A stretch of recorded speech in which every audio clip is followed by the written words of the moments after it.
So this option we have not covered earlier. Okay. So other options were covered. So export to PBIDS is basically a data source settings. Okay. So how do we do that? First, we need to connect it to a specific source. Let's say I'm connecting to a specific source. Let's say, let me just go to book one and connect to one of the file.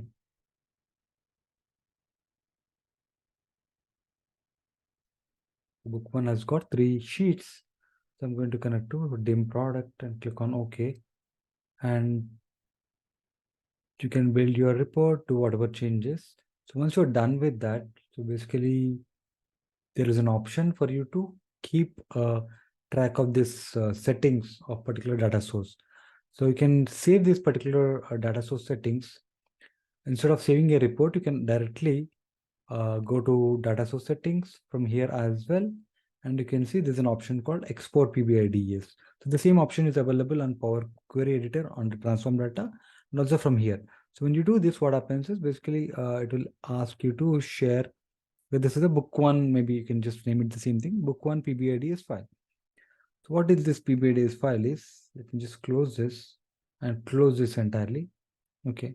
I'm not saving anything on this Power BI desktop file.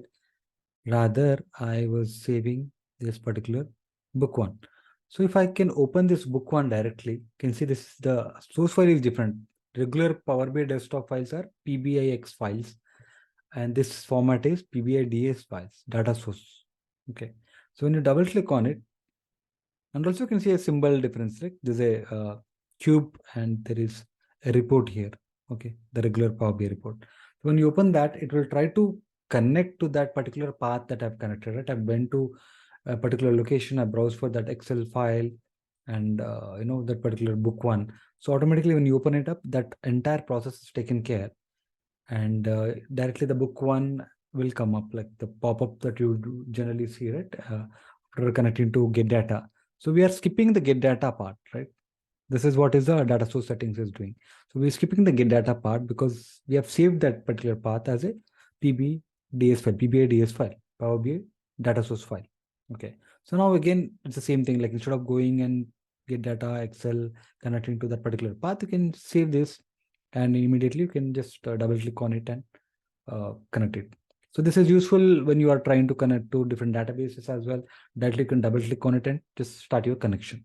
So this will save your time from, especially on the very first step, right? Get data.